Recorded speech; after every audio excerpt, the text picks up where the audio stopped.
Hello, everyone. Let me get my screen together. Good morning, good morning, good morning.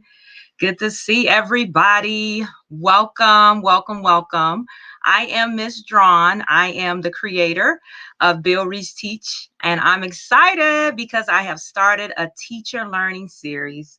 So first up today, we're going to be talking about you are a superhero, unlocking your teacher superpowers. So if you know an educator or teacher, anyone, share the link. Okay, let's share the link. Let's share the love. I'm excited because I know that there's a lot going on. So we want to be empowered to teach bold, to think bold, to act bold. Okay. And so as we are on this journey together this morning. It's going to be an hour session. Again, feel free to go ahead and share this link. And I definitely want you to share your thoughts and feedback. This is an interactive presentation. But what I've noticed right now is that everyone's doing different things. And so right now, we're going to come together and work on some things as a unit. So this is not only just for teachers, it's for educators, it's for parents, anyone that is in this field of helping other people learn. So without further ado, let's get started. I'm really excited. Thank you so much for coming. Again, you can share this video link with anyone at any time. It's on YouTube and courses on Facebook, on both of my Facebook pages. So I'm excited. So let us get started. As I said, I'm Ms. Draughn. I am the founder of Build, Reach, Teach. And today I'm going to really focus in on this whole idea of superpowers. And I thought about this because each of us, particular educators, always giving more of ourselves. We're always saving lives. And that's the reality. Teachers, they save lives every day. And so no one is you. And that is your superpower. There's only one of you. And so I love that quote, that is no one is you, because at the end of the day, you're making a big difference. And I know people say that all the time, but I want to thank you in advance as we're doing this presentation this morning. Okay, so let me get started. I hope my technology worked. Oh, there it is. So let me tell you a little bit about myself. My quote for today is, knowing your superpower changes everything. And I know each of you all are thinking, okay, what does that really mean? When you know yourself and who you are and where you're going, even in that classroom, you're more likely to execute and be able to handle the content like it should be, and be able to help the students and the parents in order to meet your academic need without being stressed out. But it first starts with you as a teacher. Who are you? Okay, so tell me a little bit. Again, I said this is very interactive, so please share your comments in the chat box. Tell me one thing about you in the chat box. I'm married to Maurice Draughn. I have a daughter named Marlena. I've been in education for 15 years. Started out in early education, then I moved my way up to high school enrollment, and now I'm a dean of students at a charter school. And I think the people that have influenced me the most is God and my mother. And of course, I have lots of friends and families and educators that I know. So take the time right now, really quickly. Good morning to everybody. Share in the chat box. Again, in YouTube and on Facebook, you can share in the chat box something about yourself if you like. Okay, because again, this should be an interactive session, and you could definitely share as much as you want.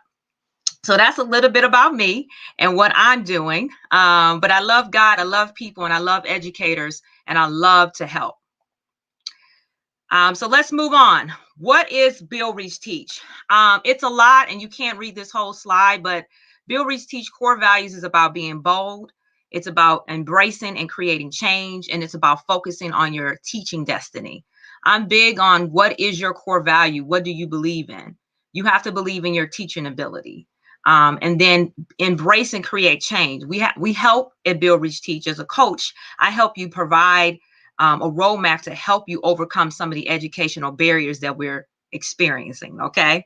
And then I assist teachers with focus on our teacher destiny. And this is why this teacher learning series is so important, because each of us have our own teaching superpowers and we perform them. And how do you go about that? So learn to start your own engine and move forward while teaching on this journey. So understanding a deeper level of satisfaction, joy, and hope, because sometimes teaching can be stressful. So with that said, it's so critical that you know your core value and who you are and what you do.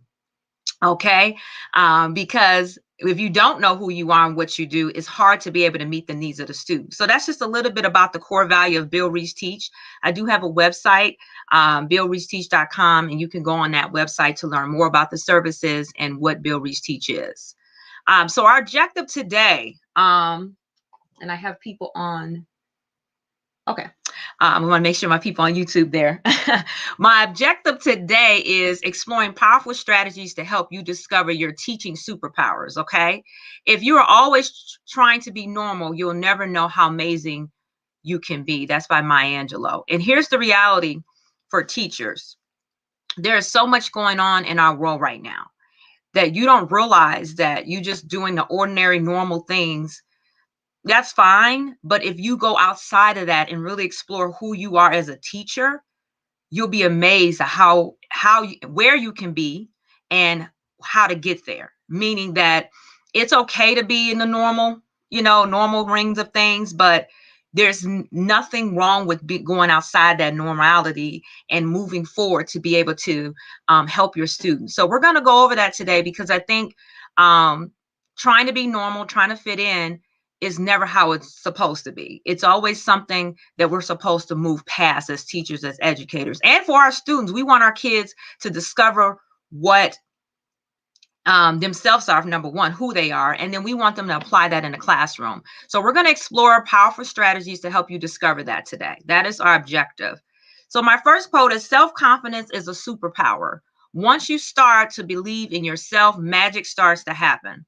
So when we start to think about the magic of self-confidence, we teach this all the time to our students. You have to believe, you have to trust the process. But a lot of times educators and teachers don't trust themselves in the process. And so this is why this superpower series is so important, because you have to start with yourself as an educator. You have to be empowered to understand the materials, understand your students, but also understand who you are as a person. And so when we start there, we're going to look at the first priority, especially in COVID-19 season, is take care of you and your family, social and mental health. And I know people say this all the time, but that has to be a priority. You cannot give to your students, to your classroom, to your parents, unless you have taken care of yourself first. You must pour into your own cup first before you can pour into anybody else's cup. Okay, amen? So as an educator, as a teacher, that is your first priority: you, your family, and your social well-being. Because we're going to talk about a lot of stuff today, but if you don't have that under control, anything that I say to you won't matter. You'll always feel exhausted, burnt out, all the things that come with teaching. But if you are able to take care of yourself and be consistent about that, that's going to help you long term. So for those that are joining us, thank you so much for coming. We are talking about teacher superpowers and giving some strategies and how teachers can continue to find their teacher superpowers in order to help their students. Welcome, welcome, welcome. Thank you for coming. So let me move on. I want to keep going. So here's what we know, what's going on right now. All of us are dealing with different pressures. All of us are dealing with stress. There's illness. We're working remotely. There's tech issues. We're parenting. There's homeschooling. There's finances. As you look at these pictures, we have all these things going on. So clearly, all of us are coping with pressures. Clearly, all of us are stressing out with everything that's going on in academics, in our household, and with the pandemic. It's been a very stressful time. And we have to learn this. And I love this quote. It says, it's not stress that kills us. It is our reaction to it.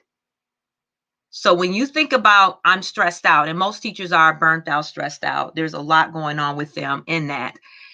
We need to think about, it's not the stress itself, it's how we react to the stress and how we engage and, go about solving those issues that are stressing us out. And so it's very important today, as we go over these different strategies, that you think about your stress and what is stressing you out, because that in itself is going to give you a nice roadmap of some of the things that you can start to learn how to manage and learn how to find ways to react to it, that it doesn't stress you out to the point where you become ineffective as a teacher. All right. So think about that quote as we're moving through the presentation. So here we are, teachers superpowers. And when you think about a superhero, I mean, we have so many, and our kids get excited, but adults get excited about superheroes too. We watch all those different DC. We got Superman, we have Spider-Man, we have Iron Man, we got so many. We got Superwoman. All these superpowers, and what is their superpowers? They're strong, right? They have all these different things. They can be invisible, they can fly, but in the end, what they do is they save the day.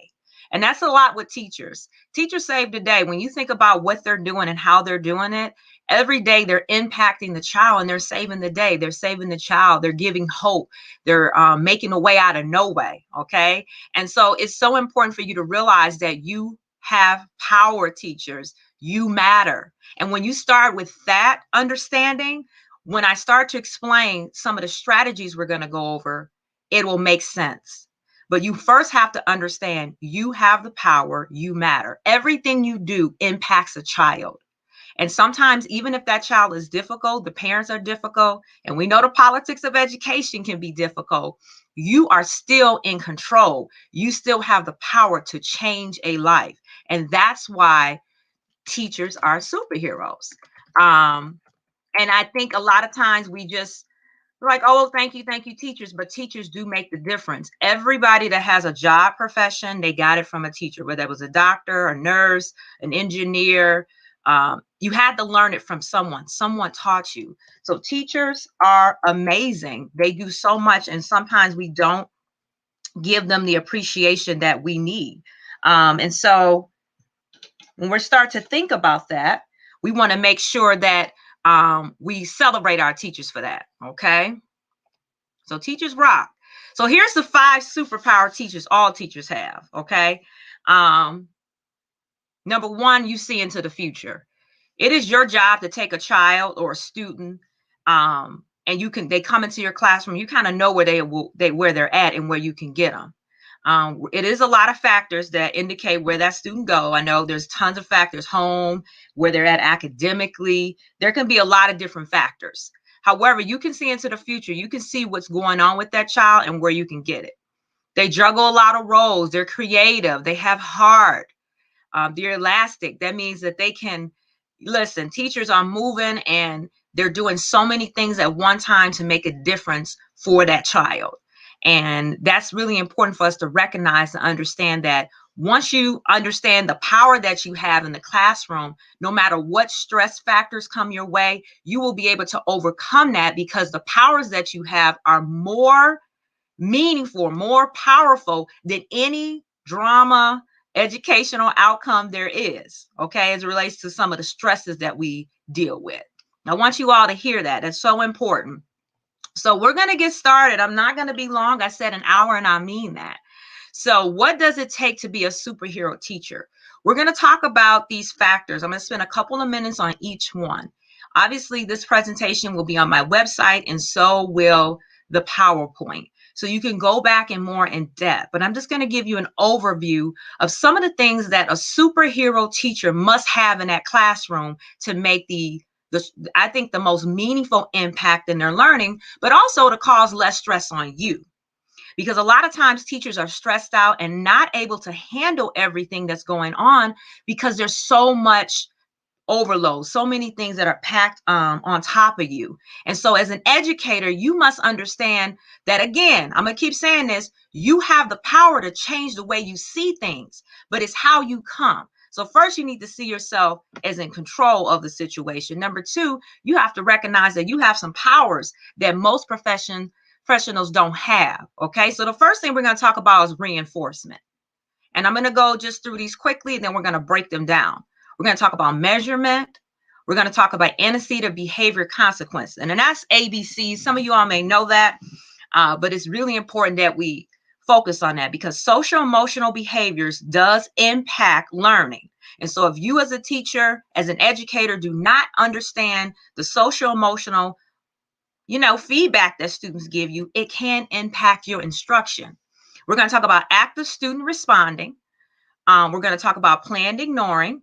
Okay, that's one of my things that a lot of teachers don't always understand, but that is something we're going to talk about. We're going to talk about database decisions. Not a whole lot, but it's really important that we touch that. Okay, and then we're going to end on a concept that's so important: fluency.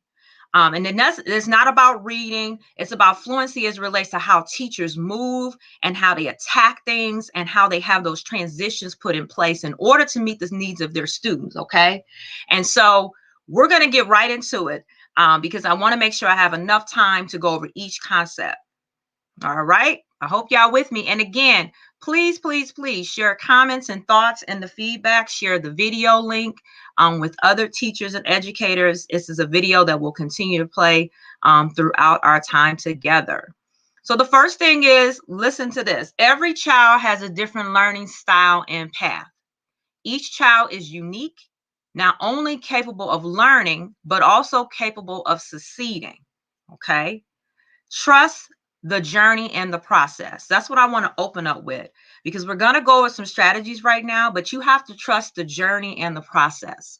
So if you get a student that comes in 2 grade levels behind, say you're a 4th grade teacher and they're at a 2nd grade level, they're going to learn at their own style and different pace. But that student is very unique. And it does not mean that they're not capable of learning. It actually means that they're capable of succeeding. It's all about the journey and how you set it up as a teacher based on these superpowers we're going to talk about. And you trust in your own process. See, again, the confidence starts with you. When a student comes into your classroom, they don't know how to teach. They're just there to learn. So whatever you pour into that child, however you come together with your platform, that roadmap, that learning roadmap we talk about, that is going to impact the child. So whether they're a grade behind, 2 grade levels behind, it really is up to you as an educator to take control of that, understand your superpowers, and execute that in a way that does not get you all caught up in being stressed out. I'm going to tell you, teachers can do this. So let's go into the first superpower. The first superpower, and some of these slides are kind of tiny with the writing, but that's okay, because like I said, you can get it on my website. High rates of real reinforcement. I want you to think about that. That's your first superpower as a teacher. It is the most effective thing any superhero teacher can do, is to increase the learning and motivation in the classroom. You have to reinforce it. So reinforcement is considered the most important, not only principle of behavior, but also in changing behavior. So if you have issues with behaviors in the classroom, whether that's academic or behavior wise, there's ways that you can have real reinforcement. So that may look like, smiles, pat on the back, public announcements, giving feedback and points. But one of the things about reinforcement, because I know a lot of teachers do this, you have to be really intentional about this. And so you want to reinforce the desired behaviors in the classroom you want to see. And when they do it, it's something that I always say, for 7-to-1. For whenever one negative thing they do, try to come up with 7 positive things. So we tend to focus on more negative things. Don't do that. Stop that. Why did you turn that in? What are you doing over there? Try to come up with 7 positive things that you are seeing to reinforcement. I like the way you put that up, that paper up. Thank you for pushing your chair in. Oh, thank you for cleaning up the paper off the floor. Oh, I love your question number 12. You knocked that out. Really try to find small things to give positive reinforcement and be intentional. Even if you have to put like a sticky note on your desk or on your computer to say, I'm going to say 2 or 3 positive things about my students, because when you have real reinforcement, the students feel that positive energy, and you're saying over and over the desired behaviors you want in your classroom. That is going to help shape, and it's also going to give you high reinforcement in your classroom. So what is the evidence of this? And I like to give the evidence, and I also like to give what's the point, because I'm not just saying these things just to be saying it. These are research-based strategies. Some of these things you may know. Some of these things you may need refreshing on, but some of these things you may need to work on. So the first one is the high rate of real reinforcement. The evidence is that there's so many studies that show positive reinforcement can be extremely effective, both academic and social behavior. And I want to take it back. When you work as a teacher in your own school, you want positive feedback. It's nothing like working at a job and no one's giving you any feedback. How do you measure yourself? How do you know if you're doing well or not? Sometimes it's so easy for us to just, correct and give constructive criticism to our staff or friends or coworkers. But the reality is everybody wants positive feedback. So when you give that reinforcement, that helps with both academic and social behaviors, not only for that student, but for you. And again, you will want that on your job as a teacher. You want to know what I'm doing. And then when you are doing something great, you want to be highlighted and valued as a team player. So it's really no different in the classroom as much as it is as us working together in our school districts. So Why do we want to use this high rate of real reinforcement as a superpower? Number one, if you want more of something, reinforce it. It's that simple. If you want your kids to be more focused in class on the do nows, you need to reinforce that. So the kids that are doing it, you need to be shouting their name out. Thank you, Sam, for doing that. Rebecca, thank you for being on task. Man, Matthew, I love the way you just handled that. You need to do more of it in order to get the environment, the culture. It's the quickest way to get more of what you want and what is needed in teaching in the learning environment. Okay, so that's so critical and so important. So our first superpower is I am encouraging you. Okay, I'm encouraging you to definitely use real reinforcement. It is something that's going to help you. It is something that's going to help your classroom. Okay, all right, let's keep it moving. So number two, and we have 7 of these, so we're moving right along. Number 2 is effective plan ignoring. Because of the world revolves around attention, whenever we like, whether we like it or not, excuse me. So everybody wants attention. It's something that if you look around between social media, the internet, the media, everybody wants attention. Everybody's trying to get their break. Everybody want to, say, see me, see me, see me. It's something it's something in our world. So you're going to have kids in your classroom that want attention, whether you like it or not. That's just what we're dealing with. So understand that mindset first. Number 2, effective plan ignoring is a superpower that helps hero teachers combat those incidents. So what does that mean? In the classroom, every day, there's so many things going on. Things that are planned, things that are unplanned. There's just a lot to juggle. I'm just going to be honest, in a real classroom. And so you got the parents, the peers, the society, you got the district issues. And so all these behaviors that are going on sometimes can distract us from learning. And so what we want to do is require to understand, why is this going on in our classroom? You want to be really intentional about the things that you're going to ignore with certain things. You cannot address and have a reaction to everything in your classroom because it's going to overwhelm you. Okay. So it requires you to understand the behaviors that are going on. And it also requires you to rearrange the environment and your actions and how you deal with that. And so you as a teacher kind of know your kids. You should know your kids. So if you got that kid that comes in and always want to tap something, that always want to talk, there's things that you're going to have to ignore. Now, listen, if they're doing something that's dangerous, that is putting somebody at risk, of course, you're going to have to say, stop that, let's address it. But a lot of times when you ignore certain behaviors, it'll go away, because a lot of kids do it for attention.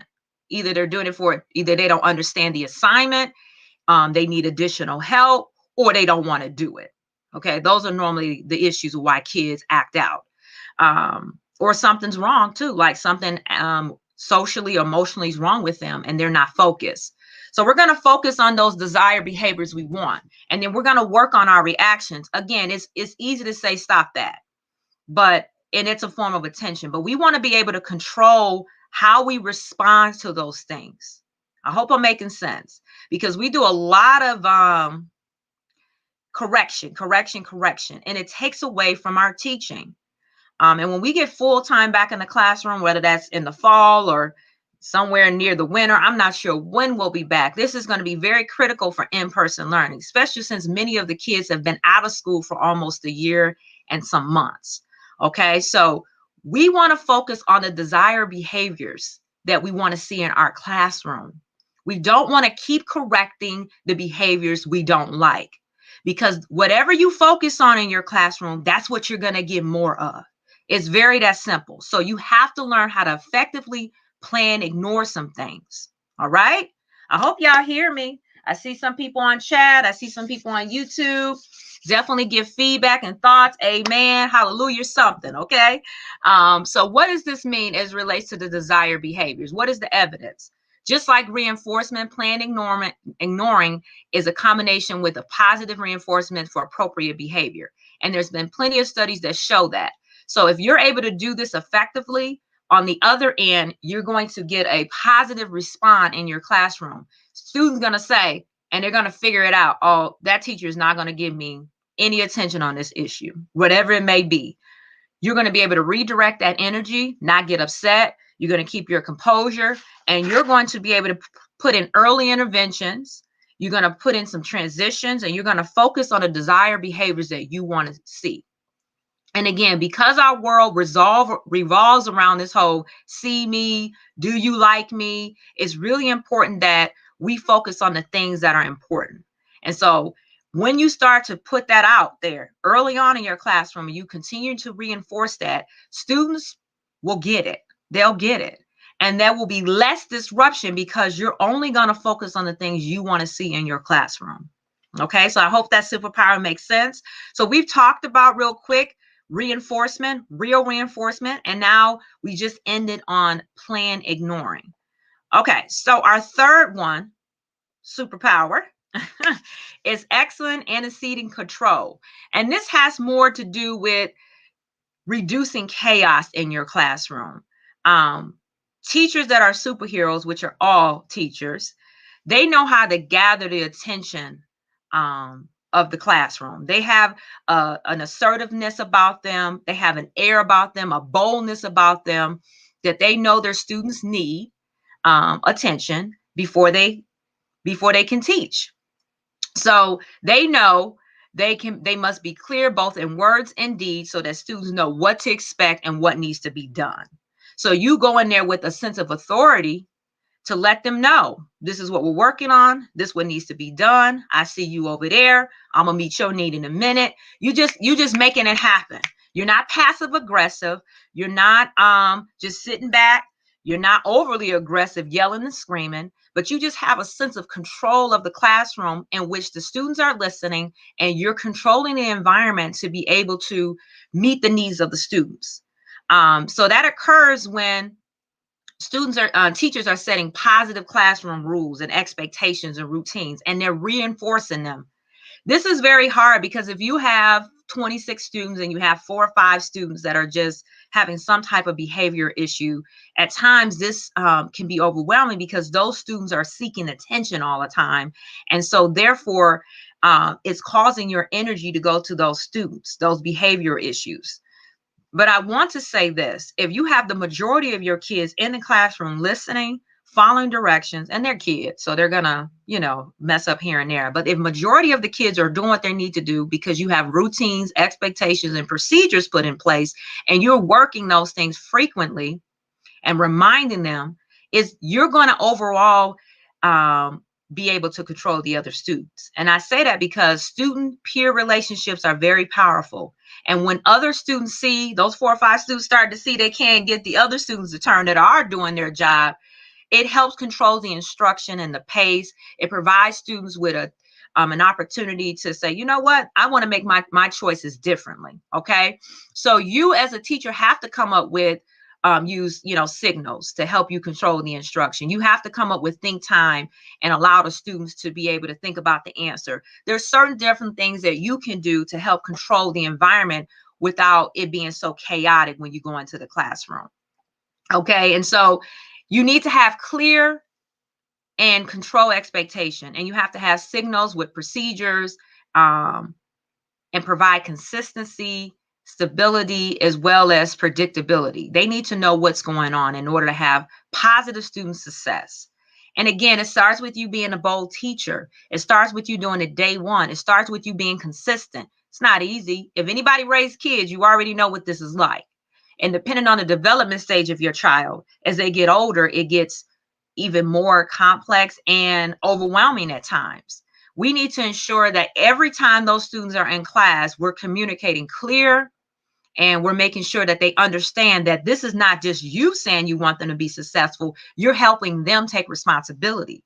So an excellent controlled classroom may look like you setting the expectation, but in the end, the teachers are watching the students doing it by having that student-centered understanding and mentality. The students take responsibility for their behavior, and it helps ensure that they all know what they're doing because they're following your pace. So however you set it up as a teacher is how it's going to end, I always tell teachers. But you have to have that control in a way, not that is negative, but control where there's consistent and clear expectations in that environment so that the students understand. And it does work. And you know those teachers in your own life as you look back on your education experience that have been very helpful, but also very effective. So think about your classroom management. Think about your classroom structure. Think about the things that you could change and move around. And if you know you're not consistent with reinforcing some things, that might be one of the issues you may be struggling. And you just have to tighten up that superpower, okay? So let me go back. I like to review. We talked about real reinforcement. We talked about effective planning, ignoring. And we just talked about excellent antecedent control. And that is a positive thing because we can set up structures and environments that would not only not benefit you as a teacher, but also as a student. Okay, so we're on our fourth superpower, okay? Stay there with me. This is one of my favorite superpowers, and it's the most, I think, effective. It's frequently active student responding. ASR is what they call it. It's one of the best ways to learn. It's not the, is not the best way, it's by doing. So the best way to learn is by doing. And this is what this frequent active student responding is all about, okay? It's about us coming together and as teachers ensuring that the students have numerous opportunities to interact with each other and to respond to instruction. So if you're that teacher that's always lecturing and never stopping and pausing to get feedback, to do that call and response with students, you're going to have a hard time engaging. Engagement is critical. Yes, it's easy for us to just sit there and talk to the kids. Quite frankly, sometimes it's all we want to do to get it out. But if you want to know if a student is learning, we have to have measurable assessments, right? We have all these different assessments we have to do. We have to include after student response, the ARS, that's a mouthful. So we're going to observe, we're going to have measurable behaviors that are made by students, and we're going to follow up with instructions, okay? And give the students an opportunity to respond. So it says superhero teachers do this by preparing instructions that are asked frequent questions or supportive talks out loud, critical thinking, and problem solve. And so it's an opportunity for students to write, speak, talk, share, any form. So this could be in any form that you want to set it up in. But they're observing and they're also participating. Okay. This is critical. And it's something that if you place and you're consistent about it in your classroom, it's going to help you long term. Okay, so what does that look like? Let's give a couple examples of what ASR looks like. My three favorite ones, and there's plenty of them, but I'm just going to talk about three. The choral response is call and response. So number one, if a teacher give a teach prompt, the students can say it individually as a class, or they can say it, she gives a teaching prompt, she could do one-on-one, or he could do one-on-one, or they could do it as a group, okay? So the kids may respond in a way, whatever that may be. So let me try to give an example. So if the teacher's teaching and she says something regarding math, okay? And she'll say, what is this problem? All the kids will yell it out at the same time. So it's this call and response that is necessary because the kids are paying attention and they know you're going to call or you're going to have this collective response and they're going to be able to signal back to you. That gives you a clear instruction. So if half of the class yell out the wrong answer, that gives you an opportunity to go back and review and reteach that concept, whatever may be going on with that math problem. All right, responding cards. This is usually something that indicates where the kids are at based on a question. So you can see index cards. People have used mini whiteboards, short answers. They've used signs. This is critical because, again, the kids are actively writing it down and they're holding it up. So, they're holding up what you have them, and then you can look around and actively participate. I have seen teachers do this, and it's very effective to kids taking responsibility for their learning. I wish more teachers would do this. It takes a little time, but it allows the kids to make mistakes and it allows you to help correct those mistakes. I always tell kids, mistakes are great in our class, because once they make that mistake, you can sit back and say, oh, I got 10 kids making that mistake. I see what's going on. Let me go back and reteach this, because I don't want them to end up that way. Response cards are amazing. Lastly, and many of us understand, but a lot of times we wait to get guided notes when we're in middle school or high school or college, but really guided notes are critical. It's obviously prepared from the instructor, and most of it's handouts, but it really is guided information that the teacher wants the students to know. So it's the key facts, concepts. It talks about the different relationships. It's just good note taking. And I always say it's important because the teachers will give the students to recall the content that is important. I cannot tell you how important this is. You may teach a whole unit on world history on Africa, okay? And there's a lot going on in that. But if you can break down that content, Africa, and put it in guided notes, your students are more likely to be effective, because they're not going to be overwhelmed. They're going to hit those points you want them to hit, and they're going to actively participate in the guided notes that you give them. So these are just a couple of ideas of understanding the frequent active student responding is key. And again, I would say active engagement is a strong indicator of academic success and instruction achievement.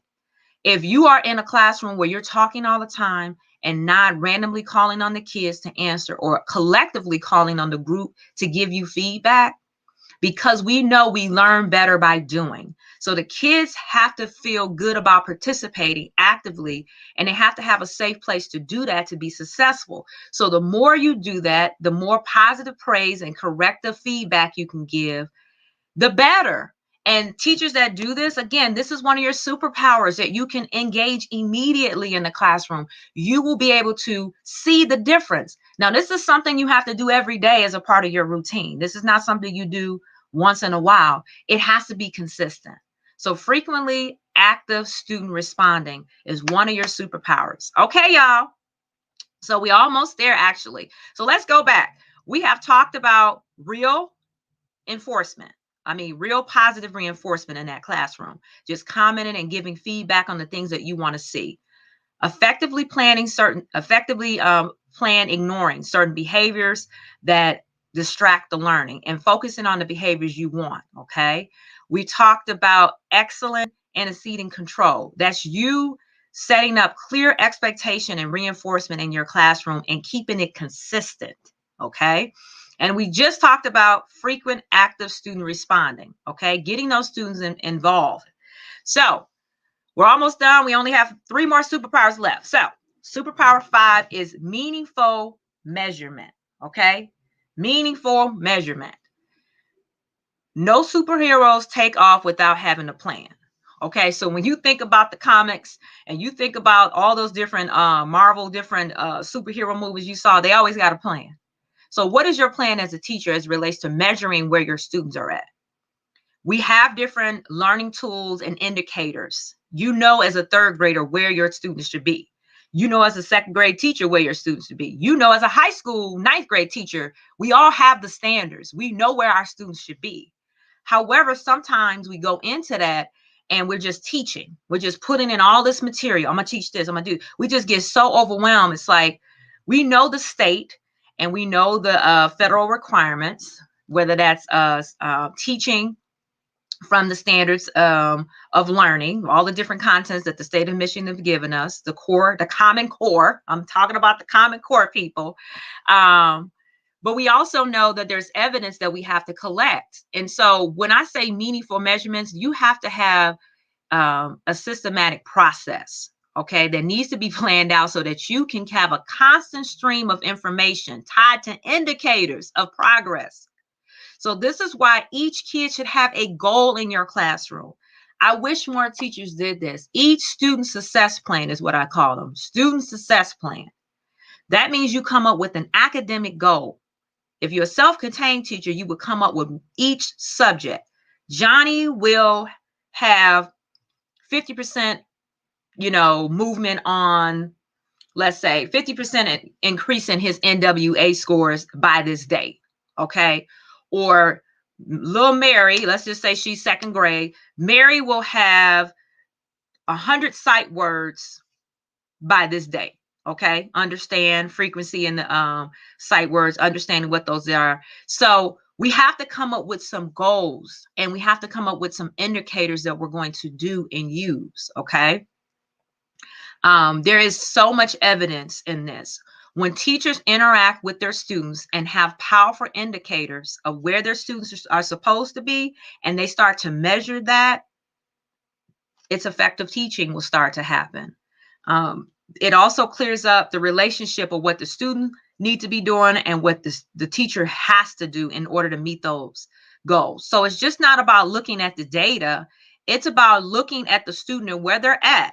Teachers know where their students are at, where they need to go, and whether or not they're going to be able to get them there. So let me say that again. Superhero teachers know where their students are at.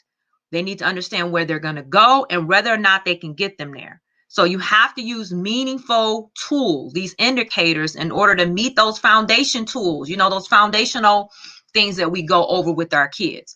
So yeah, the reason why kids have gaps in learning is because they're missing a lot of foundational tools, blending sounds, understanding movement of numbers. They're missing concepts that they didn't learn. They're not understanding the whole English of structure and how to write a sentence, sounding out. A lot of it goes back to reading and understanding how to put a sentence together. So we have to mark those indicators, and then we have to come up with a plan and measure those. I cannot say that enough, because it is easy to get a kid in the classroom and just start passing out worksheets. Do not get me wrong. It is easy to get in the classroom and teach a kid, whatever that subject is, and your pacing guide and your district curricular guide. They're telling you what you need to be teaching that day.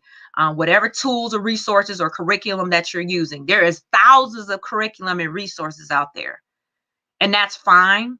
And you should have a valid assessment in order to work with your students, even in those small groups. However, in order for you to increase student achievement, you have to have a plan. You have to have an indicator. You have to have how you're going to measure this. Okay. And I could go on this all day, but one of the things I love about teachers is that they're creative, they work hard, and they want what's best for their students. But one of the things that I always say to teachers, you have to have a plan. Do you have a plan for little Johnny? What is this going to look like? Where are they at now? Where can you get them? And what do we need to do to get there?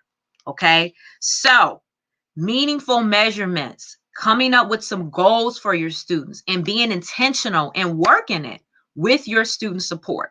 All right. So, which moves me into power number 6. So let me do my review. Okay. So we have went through number 1, real enforcement. Number 2, effectively planned ignoring. Okay. We talked about that. We talked about excellent antecedent control, all those structures and classroom expectations put in there. Frequently active student responding, call and respond, get your students involved in their learning environment. We just talked about meaningful measurements. And so now we're going to talk about informed data-based decisions. And I think this is important because it goes back to what I just said about meaningful measurements.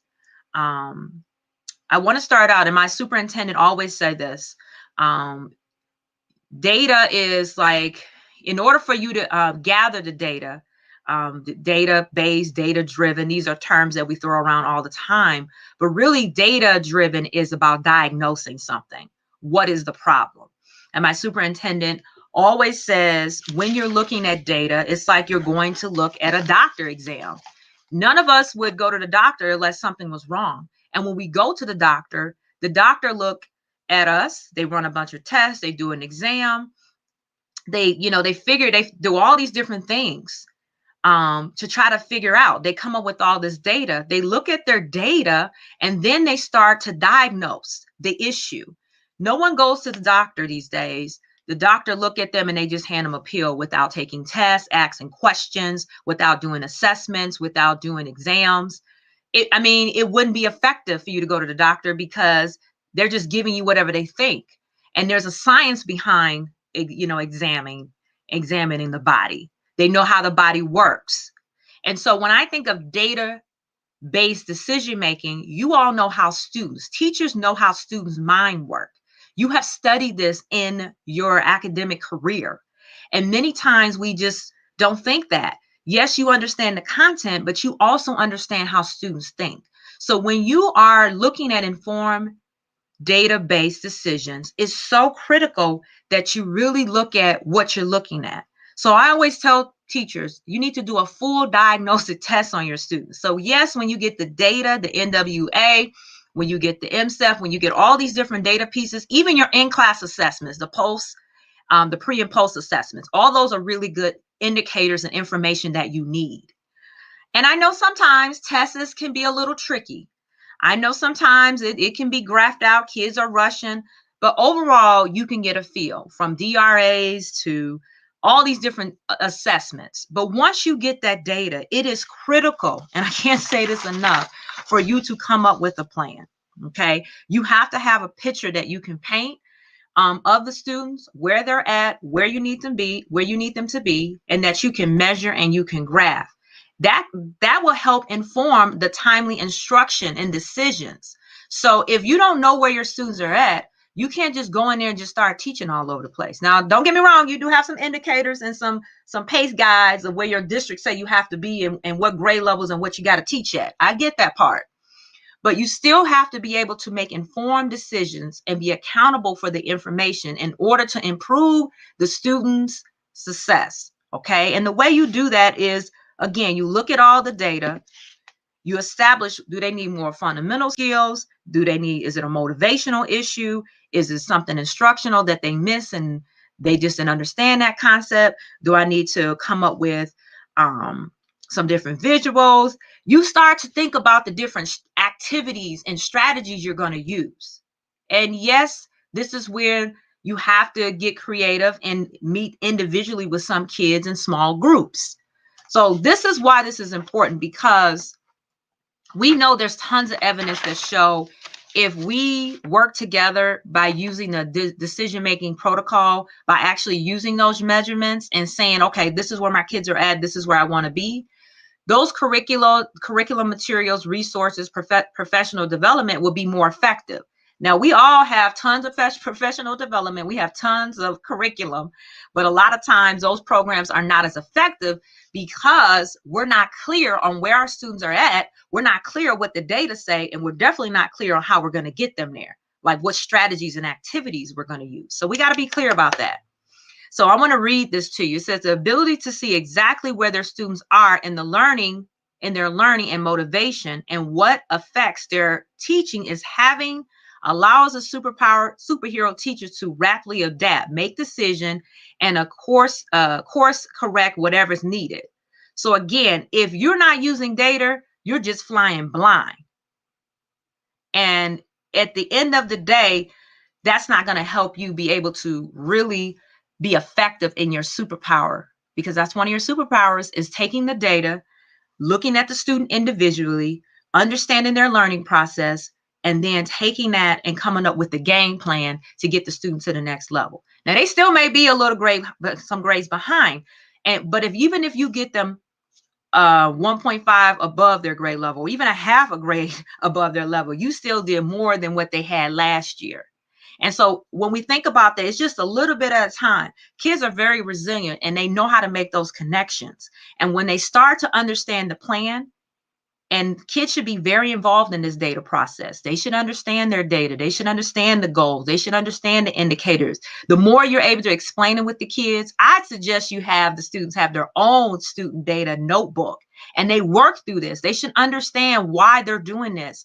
A lot of times we're having these kids do all this assessments and they don't understand the why. Is your job as a part of your superpower as a teacher is to tell them why, because in that they can prepare their mindset and they can meet the goal.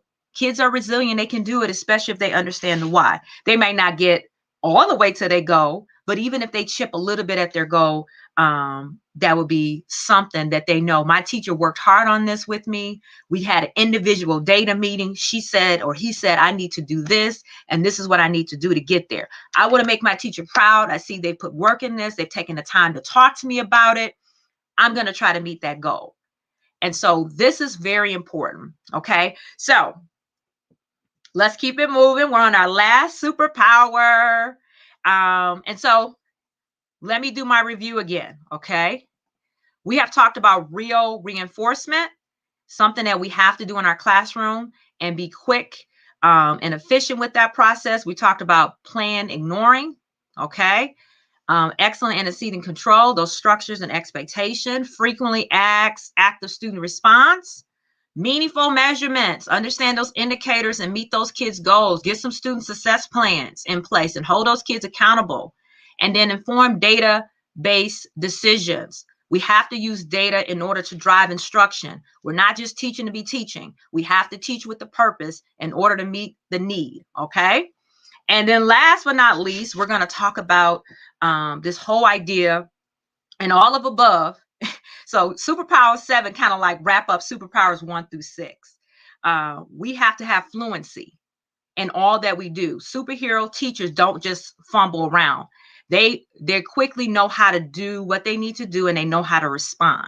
And so teachers that are able to do this, they automatically know how to smoothly move things in their classroom. They know how to get things done. They know how to put things in place.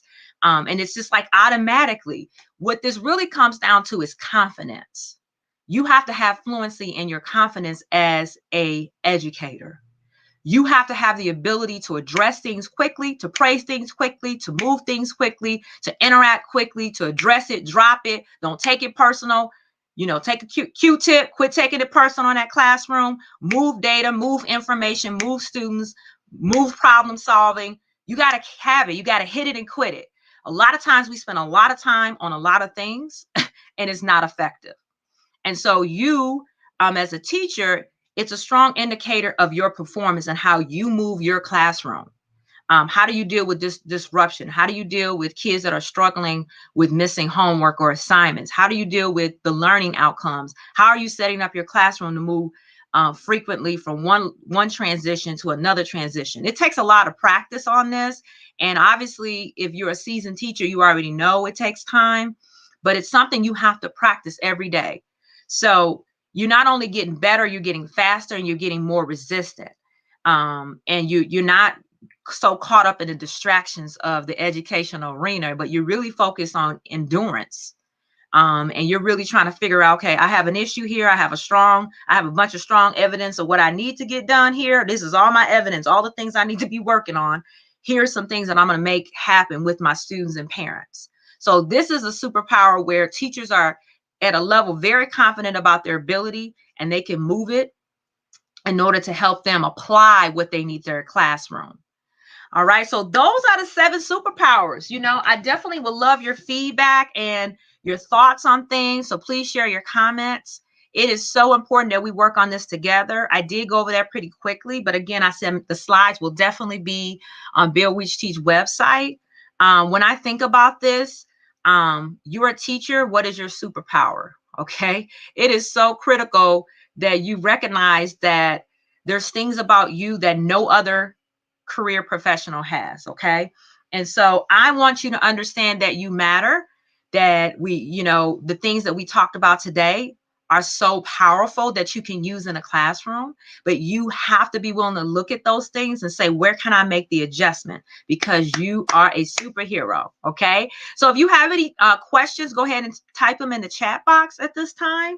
I'm looking on Facebook and I'm looking on YouTube. No questions, it looks like.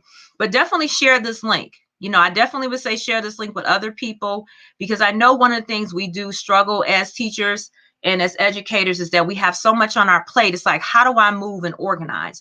Go back to those 7 superpowers. If you're using those with the consistency and fidelity, you're going to do just fine. I'm telling you, you're going to be great like you already are. You can always reach out to me on Bill Weech Teach.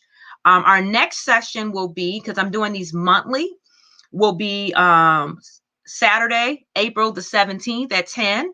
And the session is No Work Again, supporting your students to get the classroom work done. So we have a lot of kids not turning in the classroom work. So it's like this whole session, the next section is about Why are our students not turning in the work?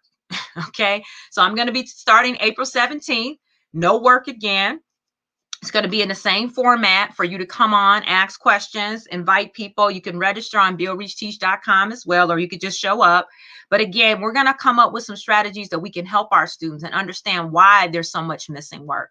Some of it's due to the pandemic, but there's other factors too. And we're going to come up with some strategies like we did today to try to really deal with that. This is one of my favorite quotes as we're ending. That which does not kill us makes us stronger. So thank you so much for coming. All my information is there. This is the resource of where I got a lot of the 7 habits of superpower teacher, some information and resources. All of this will be on my website. And I hope to see you at our next session. Thank you, thank you, thank you for coming. And I really appreciate your support and feedback. And again, share the video. All right, until then, continue to know who you are and continue to just love on yourself as a teacher and continue to be just a powerhouse in what you do. All right, thank you all for joining me. Bye.